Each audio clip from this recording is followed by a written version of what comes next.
जरा सोचिए, रात के 10 बज रहे हैं और आप घर से बाहर निकलते हैं। सूरज तो कब का ढल चुका, पर गर्मी वो टस से मस नहीं हुई। हवा में एक अजीब सी भारीपन है, सड़कें तक गर्म हैं। और अजीब बात यह है कि अगला दिन तो अभी शुरू भी नहीं हुआ, पर मन पहले से ही थका हुआ है। देखिए, ये कोई साइंस फिक्शन फिल्म का सीन नहीं है, ना ही भविष्य की कोई डरावनी कहानी। ये आज का शहरी भारत है। एक ऐसी हकीकत जिसे लाखों करोड़ों लोग हर दिन जी रहे हैं। वही शहर जो कभी उम्मीद और तरक्की का दूसरा नाम हुआ करते थे, आज वो धीरे धीरे एक ऐसी जगह बनते जा रहे हैं जहां लोग चुपचाप तकलीफें सह रहे हैं। तो सवाल ये उठता है कि आखिर ऐसा हो क्यों रहा है?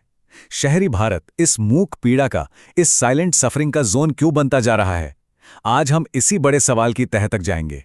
और हाँ, इससे भी जरूरी बात यह है कि हमारे भविष्य के लिए इसके क्या मायने हैं। यकीन मानिए, जवाब आपको हैरान कर सकते हैं। चलिए शुरुआत करते हैं सबसे पहले और सबसे बड़े संकट से, और वो है गर्मी। और ये कोई आम मौसमी गर्मी नहीं है, नहीं, ये हमारे शहरों के डिजाइन की एक परमानेंट, एक स्थायी विफलता बन चुकी है। हम सब जानते हैं कि शहर गांव के मुकाबले ज्यादा गर्म होते हैं, पर क्यों? क्या ये बस एक इत्तेफाक है? जी नहीं, ये हमारे डिजाइन का नतीजा है। वैज्ञानिक भाषा में इसे कहते हैं अर्बन हीट आइलैंड इफेक्ट।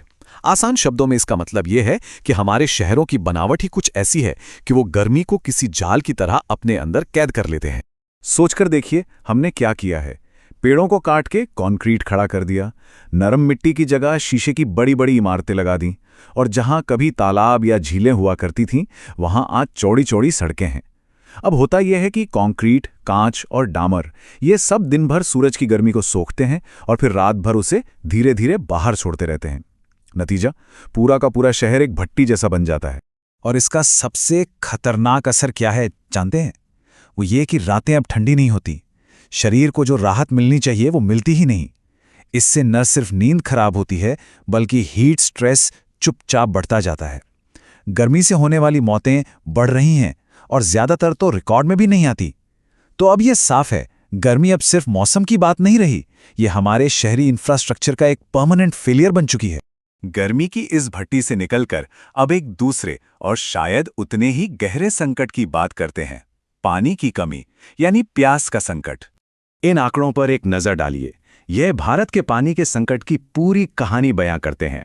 दुनिया के 17% आबादी हमारे देश में रहती है, लेकिन पीने लायक मीठा पानी वो हमारे पास दुनिया का सिर्फ 4% है।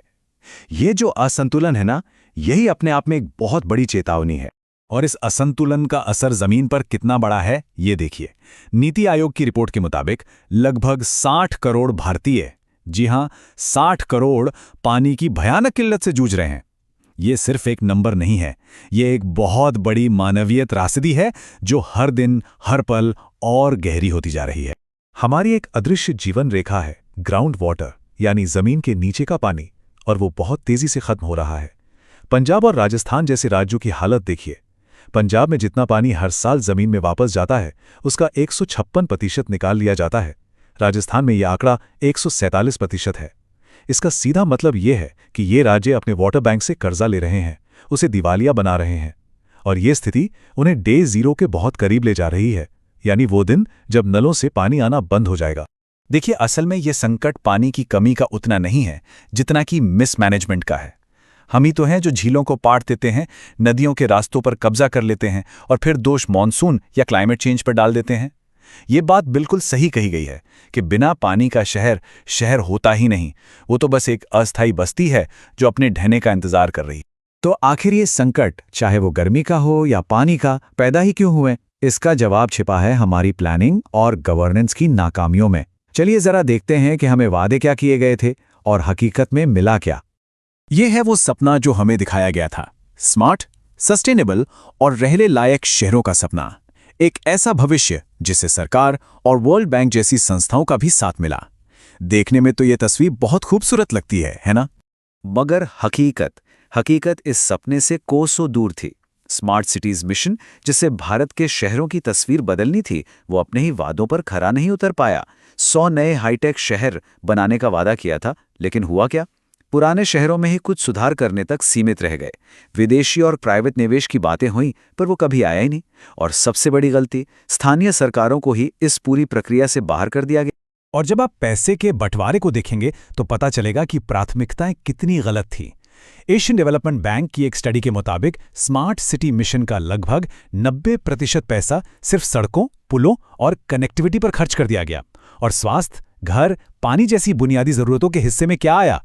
सिर्फ 10%। मतलब साफ है, टेक्नोलॉजी को इंसानों की बुनियादी जरूरतों से कहीं ज्यादा तवज्जो दी गई। अब बात करते हैं उस कीमत की जो इन सारी नाकामियों के लिए हम और आप चुका रहे हैं। इसका सीधा असर हमारे रोजमर्रा के जीवन और हमारे मानसिक स्वास्थ्य पर पड़ रहा है। ये सिर्फ इंफ्रास्ट्रक्चर का संकट नहीं, ये एक मानवीय संकट है। देखिए, खराब प्लानिंग का मतलब सिर्फ टूटी सड़कें या पानी की कमी नहीं होता।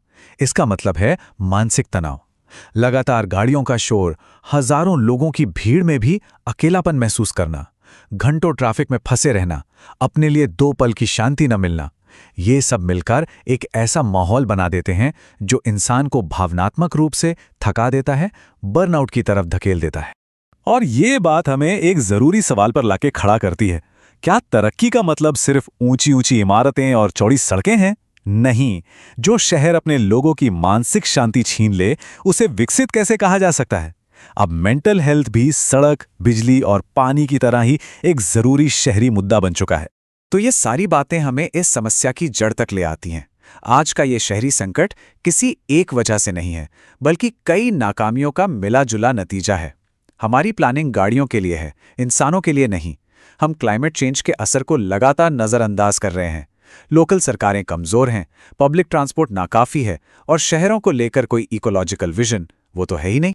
और ये बात इस पूरी चर्चा का सार है कि सिर्फ टेक्नोलॉजी लगा देने से शहर स्मार्ट नहीं हो जाते। अगर शहर हरे भरे और रहने लायक नहीं है, तो हमारे ये तथाकथित स्मार्ट शहर असल में स्मार्ट आपदाएं साबित होंगे। और इसी के साथ हम अपने आखिरी और सबसे अहम सवाल पर आते हैं। देखिए, शहरी भारत का पतन कोई एक दिन में होने वाली घटना नहीं है। ये धीरे धीरे हो रहा है, चुपचाप हो रहा है। इसलिए असली सवाल ये नहीं है कि क्या शहर बचेंगे। असली सवाल तो ये है कि जिस तरह से ये शहर बनाए जा रहे हैं, क्या उनमें इंसान बच पाएगा? ये एक ऐसा सवाल है जिस पर हम सबको मिलकर सोचना होगा।